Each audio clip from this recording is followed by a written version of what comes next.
Dalam Injil Yohanes pasal yang ketiga, ayat yang ke-13 dalam terjemahan New King James Version dituliskan, "No one has ascended to heaven, but he who came down from heaven, that is, the Son of Man who is in heaven." Tidak ada yang naik ke sorga selain Dia yang turun dari surga, yaitu Anak Manusia yang ada di sorga. Lalu dalam 1 Raja-Raja 17 ayat yang pertama dalam terjemahan lama dituliskan, "Sebermula maka Elia orang Tisbi daripada orang yang mengeduduki tanah Gilead itu berkata kepada Akhab, 'Sesungguh-sungguh Tuhan Allah orang Israel itu hidup, dan aku ini berdiri di hadapan hadiratnya. Tiada akan ada hujan atau embun beberapa tahun ini, melainkan dengan kataku.'" Sambil saya terus merenungkan ayat firman di atas, dan saya membawanya menjadi bahan doa, imajinasi, dan juga komunikasi dalam penyembahan kepada Tuhan, tiba-tiba saja Roh Kudus memunculkan ayat firman di bawah ini.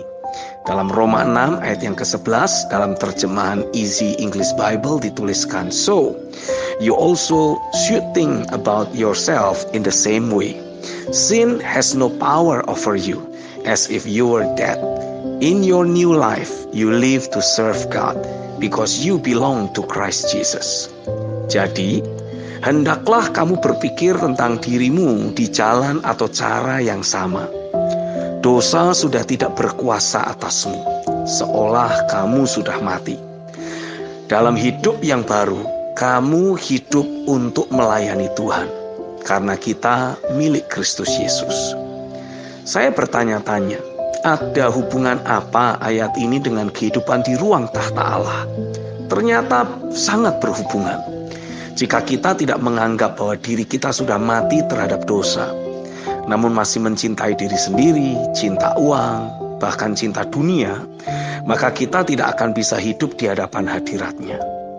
Melalui darah Kristus, kita memang telah dilayakkan untuk dapat menghampiri ruang tahta Allah. Tapi jika kita tidak mencintai Dia dengan segenap hati, segenap jiwa dan kekuatan, maka kita tidak akan bisa berlama-lama tinggal dalam hadirat-Nya. Saya jadi paham mengapa air-air ini ada dorongan yang kuat untuk meminta kepada Roh Kudus agar hati yang mencintai Tuhan terus berkobar dalam diri saya. Ternyata tanpa roh yang berkobar-kobar mencintai Dia, maka kita tidak bisa melayani Dia di ruang tahta Allah. Roma 12 ayat yang ke-11. Ingat, jika dua pribadi berhadapan, tapi salah satunya tidak mencintai, maka tidak akan bisa bertahan lama. Kita jadi mudah terdistract dengan hal yang lain. Ada saja hal-hal yang membuat kita tidak bisa terus berfokus kepadanya. Entah itu kesenangan diri sendiri, tingkah orang lain, kenikmatan dunia, kebutuhan hidup, dan lain-lain. Ini waktunya kita betul-betul mengambil keputusan untuk hanya mencintai Tuhan saja. Toh percuma juga kita mencintai yang lain, karena tidak akan pernah memberi kepuasan yang sejati. Hanya Tuhan saja yang sanggup memuaskan batin kita. Jadi tidak perlu berpikir untung rugi lagi. Jika kita masih mencintai dunia ini, sudah pasti akan rugi. Pasti ujung-ujungnya binasa. Jauh lebih benar jika kita mencintai Tuhan. Kita akan beroleh kehidupan yang berkelimpahan. Dan tidak akan ada duka cita serta ratap tangis dalam diri kita. Sebab maut tidak akan pernah kita jumpai ada di kehidupan di ruang tahta atau di hadirat-Nya. Yang ada hanyalah kehidupan yang bersifat ilahi dan kekal. Jika kita berpikir dengan sudut pandang atau perspektif seperti itu, maka hidup kita akan senantiasa mengejar Tuhan, mencari Tuhan, menyembah Tuhan, dan pada akhirnya menyatu dengan Dia. Cinta seperti itulah yang akan membuat kita di saat yang sama menjalani hidup di ruang tahta dan juga di atas bumi ini. Dan itu terjadi secara paralel.